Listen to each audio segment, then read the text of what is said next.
Assalamualaikum warahmatullahi wabarakatuh. Sebelumnya, saya mengucapkan terima kasih kepada Bapak dan Ibu dosen penguji yang sedang menyaksikan seminar proposal saya pada saat ini. Dan terima kasih juga kepada Bapak dosen pembimbing yang telah bersedia membimbing Khaira dari awal sampai saat ini. Pada kesempatan kali ini, saya akan mempresentasikan hasil proposal saya yang berjudul Manajemen Program Mister 5 atau Minta 1 Dapat 5 di Kantor Urusan Agama Kecamatan 4 Joray, Kabupaten Pesisir Selatan. Sebelum lanjut, izinkan saya memperkenalkan diri terlebih dahulu. Perkenalkan, nama saya Khaira Nurzia, BP 1810841026. Baiklah, adapun pokok bahasan pada presentasi kali ini, yang pertama yaitu pendahuluan, yang kedua yaitu tinjauan pustaka, yang ketiga metode penelitian. Adapun latar belakang masalah dalam proposal ini, yang pertama yaitu pelayanan publik merupakan pelayanan dasar dalam penyelenggaraan pemerintahan. Berdasarkan Undang-Undang Republik Indonesia Pasal 1 Nomor 25 Tahun 2019 tentang pelayanan publik, yang mana pelayanan publik di sini merupakan suatu rangkaian kegiatan dalam rangka pemenuhan kebutuhan pelayanan sesuai dengan peraturan perundang-undangan bagi setiap warga negara atas jasa, barang, ataupun administratif yang disediakan oleh penyelenggara pelayanan publik. Selanjutnya, adapun tolak ukur dalam suatu keberhasilan penyelenggaraan pemerintahan dapat dilihat dari indikator kepuasan masyarakat itu sendiri, yang mana pemerintah Kabupaten Pesisir Selatan sendiri berkontribusi dalam mewujudkan pelayanan prima kepada masyarakat dengan adanya inovasi pelayanan publik. Selanjutnya, keberhasilan dalam merealisasikan program inovasi pelayanan di KUA 4 Joray tersebut untuk meningkatkan efisiensi dan efektivitas pelayanan kepada masyarakat. Alasan peneliti memilih KUA Kecamatan 4 Joray adalah yang pertama, Kantor Urusan Agama Kecamatan 4 Joray sendiri merupakan instansi yang telah memiliki keterbukaan informasi publik dan KUA pertama yang menerapkan SIMKah Web atau Sistem Informasi Manajemen Nikah Website di Kabupaten Pesisir Selatan. Kemudian KUA 4 Joray ini juga merupakan pelopor pelayanan terpadu satu pintu atau PTSP tingkat KUA di Kabupaten Pesisir Selatan yang telah didukung dengan pemakaian aplikasi pelayanan terpadu satu pintu KUA Kecamatan 4 Joray. KUA Kecamatan 4 Joray sendiri juga merupakan KUA Kecamatan yang berinovasi terbaik satu tingkat KUA Kecamatan di Provinsi Sumatera Barat, yang mana penghargaan tersebut diberikan pada 31 Desember 2021. Yang mana dengan indikator peningkatan kualitas manajemen dan kelembagaan, peningkatan mutu sarana dan prasarana, serta sistem informasi KUA Kantor Wilayah Kementerian Agama Provinsi Sumatera Barat tahun 2021.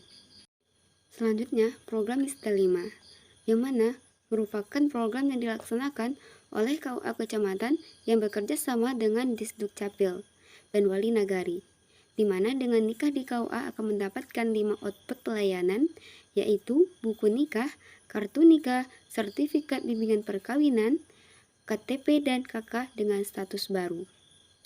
Program ini mendapatkan sambutan positif dari masyarakat, di mana dapat dilihat dari nilai standar kepuasan masyarakat yang dicapai berkategori sangat baik. Di mana sebelumnya orang berurusan ke KUA hanya mendapatkan buku nikah saja. Sekarang orang berurusan ke KUA mendapatkan 5 output layanan sekaligus. Selanjutnya, dalam rangka pelaksanaan reformasi birokrasi pada kantor Kementerian Agama Kabupaten Pesisir Selatan dan dalam rangka menciptakan layanan prima kepada masyarakat, maka kantor Kementerian Agama Kabupaten Pesisir Selatan meluncurkan beberapa program inovasi layanan. Salah satunya yaitu layanan MISDA 5. Sehingga dalam hal ini kantor Kementerian Agama Kabupaten Pesisir Selatan melakukan perjanjian kerjasama dengan Disduk Capil Kabupaten Pesisir Selatan yang bertujuan untuk mengefektifkan pelayanan dokumen kependudukan dalam pencatatan sipil dan pencatatan pernikahan oleh para pihak guna penerbitan KK dan KTP elektronik bagi pasangan yang baru menikah oleh Disdukcapil dan akta pernikahan oleh Kemenak melalui KUA Kecamatan se-Kabupaten Pesisir Selatan.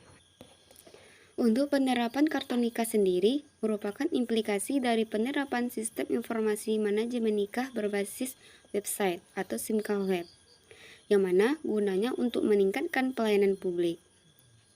Bentuk kartu nikah seperti kartu ATM, sehingga dapat memudahkan pasangan suami istri saat akan membawanya kemana-mana. Selain itu juga dilengkapi dengan barcode yang berisi seluruh data pernikahan. Dengan demikian dapat menghindari terjadinya pemalsuan buku nikah. Untuk meminimalisir terjadinya perceraian, maka dilakukan bimbingan perkawinan atau BIMWIN bagi calon pengantin oleh KUA Kecamatan di lingkungan kantor Kementerian Agama di Kabupaten Pesisir Selatan, serta dengan memberikan sertifikat bimbingan perkawinannya. Yang mana Kabupaten Pesisir Selatan mengalami penurunan angka perceraian di tahun 2020 dan 2021. Dibandingkan dengan tahun 2019 yang mengalami kenaikan angka perceraian. Adapun fenomena empiris dan teoritis. Yang pertama, terjadi kendala pada pihak UKL Dukcapil Kecamatan, di mana terbatasnya anggaran untuk turun lapangan serta bahan baku dalam pembuatan KTP dan KK juga tidak selalu tersedia. Yang kedua, adanya kebutuhan administrasi kependudukan bagi calon pengantin tersebut. Yang ketiga, kurangnya ketertarikan calon pengantin terkait pengurusan syarat dalam mendapatkan output layanan dari program MISDA 5 itu, yaitu KK dan KTP status baru. Selanjutnya, adanya pergantian kartu nikah fisik ke kartu nikah digital. Lalu, adanya keterbatasan petugas KUA yang mengantarkan berkas ke Capil. Selanjutnya, untuk pengawasan sendiri, peneliti temukan bahwa terkait pelaporan kegiatan program tersebut tidak terdapat pelaporan secara tertulis berkala. Selanjutnya, adapun rumusan masalah dalam penelitian ini yaitu bagaimana manajemen program MISDA 5 di Kantor Urusan Agama Kecamatan Pajoray, Kabupaten Pesisir Selatan. Adapun tujuannya yaitu untuk mendeskripsikan manajemen program MISDA 5 di Kantor Urusan Agama Kecamatan Pajoray, Kabupaten Pesisir Selatan. Selanjutnya, manfaat penelitian. Yang pertama yaitu manfaat teoritis. Penelitian ini diharapkan dapat bermanfaat bagi pengembangan keilmuan dan menambah wawasan serta pengetahuan bagi peneliti selanjutnya terkait dengan manajemen program dalam pelayanan publik. Untuk manfaat praktis sendiri, yaitu diharapkan dapat memberikan sumbangan pemikiran bagi KUA Kecamatan Pajoray khususnya dan bagi pemerintah kabupaten agar bisa melakukan perbaikan terhadap penerapan pelayanan publik dalam meningkatkan efisiensi dan efektivitas guna mewujudkan kesejahteraan masyarakat. Pembahasan selanjutnya terkait dengan tinjauan pustaka. Adapun studi penelitian relevan dalam penelitian ini yaitu yang pertama, penelitian yang dilakukan oleh Adrian Tawal dengan kawan-kawan yang berjudul Peningkatan Kualitas Layanan Publik Melalui Pelayanan Administrasi Pernikahan pada Kantor Urusan Agama Kecamatan Bulio, Kota Bau-Bau.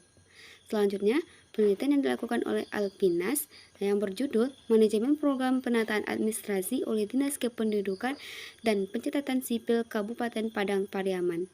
Selanjutnya, penelitian yang dilakukan oleh Fofi Ratnakori yang berjudul Manajemen Program Nagari Statistik di Kabupaten Darmasraya. Selanjutnya, penelitian yang dilakukan oleh Hayatun Nufus dengan judul Manajemen Program Pacu Biduk atau Pelayanan Cubada bagi Penduduk pada Nagari Cubada, Kecamatan Limakau, Kabupaten Tanah Datar. Adapun dalam penelitian ini, peneliti menggunakan teori manajemen menurut Dickie W. Griffin karena teori ini lebih tepat untuk menjawab pertanyaan dan sesuai dengan permasalahan penelitian yang telah dirumuskan sebelumnya. Fungsi-fungsi manajemen dalam teori ini dapat menggambarkan fenomena-fenomena yang terjadi di lapangan tentang manajemen pelaksanaan program MISDA 5 di Kantor Urusan Agama Kecamatan Pajoray, Kabupaten Pesisir Selatan. yang mana program Misda 5 di KUA Kecamatan 4 Jurai Kabupaten Pesisir Selatan ini telah melaksanakan langkah awal dalam proses perencanaannya dengan melakukan MOU antara Kemenak dengan Disdukcapil, kemudian membuat surat keputusan terkait program inovasi pelayanan publik Misda 5 ini. Setelah itu adanya gebrakan langsung yang dilakukan oleh KUA 4 Jurai dan selalu berkoordinasi dengan nagari serta melakukan sosialisasi ke nagari-nagari terkait program tersebut. Serta juga melakukan strategi yang dilakukan untuk mencapai tujuan yang telah ditetapkan. Adanya kegiatan pengorganisasian dengan adanya pembagian tugas dan wewenang dari pelaksana program Misda 5 ini. Lalu pemimpin juga melakukan dan memberikan arahan kepada anggotanya, serta adanya pengawasan dengan melihat evaluasi dan perbaikan terhadap penyimpangan atau kendala yang terjadi dalam pelaksanaan program Misda 5 ini.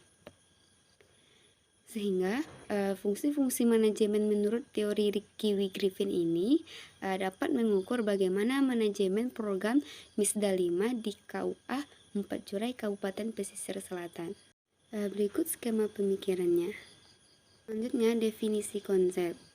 Yang pertama yaitu manajemen, di mana manajemen merupakan suatu proses yang berkaitan dengan perencanaan, pengorganisasian, pengarahan, dan pengawasan yang dilakukan dengan memanfaatkan sumber daya yang ada guna mencapai tujuan yang telah ditentukan sebelumnya. Selanjutnya, program Misda 5, di mana program Misda 5 sendiri merupakan suatu program peningkatan kualitas pelayanan nikah dalam pengelolaan kantor urusan agama dan pembinaan keluarga sakinah, serta dapat memenuhi kebutuhan masyarakat akan perubahan status pada dokumen setelah menikah tanpa harus menunggu lama, dan juga dapat meminimalisir terjadinya perceraian dengan dilakukannya bimbingan perkawinan tersebut.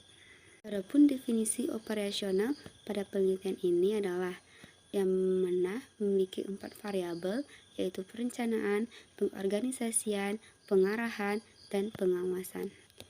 Adapun indikator dari perencanaan yaitu yang pertama menetapkan tujuan dan target, yang kedua perumusan strategi guna mencapai tujuan, yang ketiga menentukan sumber daya, yang keempat menetapkan standar atau indikator keberhasilan. Selanjutnya indikator dari pengorganisasian. Yang pertama, mengalokasikan sumber daya. Yang kedua, menetapkan struktur organisasi. Yang ketiga, adanya pelatihan sumber daya manusia. Yang keempat, menempatkan sumber daya manusia pada posisi yang tepat. Adapun indikator pada variabel pengarahan, yang pertama, pengimplementasian proses kepemimpinan, pembimbingan dan pemberian motivasi. Yang kedua, pemberian tugas dan penjelasan kegiatan. Yang ketiga, menjelaskan kebijakan yang telah ditetapkan. Yang terakhir, variabel pengawasan dengan indikator yang pertama, evaluasi keberhasilan dalam pencapaian tujuan. Yang kedua, langkah perbaikan atas penyimpangan. Yang ketiga, alternatif solusi. Adapun pembahasan selanjutnya adalah metode penelitian. Yang pertama, pendekatan dan desain penelitian ini adalah kualitatif deskriptif. Yang kedua, teknik pengumpulan datanya dengan wawancara, dokumentasi, dan observasi. Yang ketiga, teknik pemilihan informannya dengan purposive sampling. Yang keempat, peranan peneliti sebagai instrumen utama. Yang kelima, proses penelitian. Yang pertama yaitu dengan perumusan masalah, kedua wawancara, yang ketiga pengumpulan data terkait. Selanjutnya yang keenam, unit analisisnya adalah lembaga. Yang ketujuh, teknik analisis datanya, pengumpulan data, reduksi data, penyajian data, penarikan kesimpulan. Yang kedelapan, teknik keabsahan datanya yaitu triangulasi sumber. Baiklah, hanya itu yang dapat saya paparkan pada presentasi kali ini. Saya ucapkan terima kasih kepada Bapak dan Ibu. Mohon maaf atas segala kekurangan. Saya akhiri dengan wabillahi taufiq wal hidayah. Wassalamualaikum warahmatullahi wabarakatuh.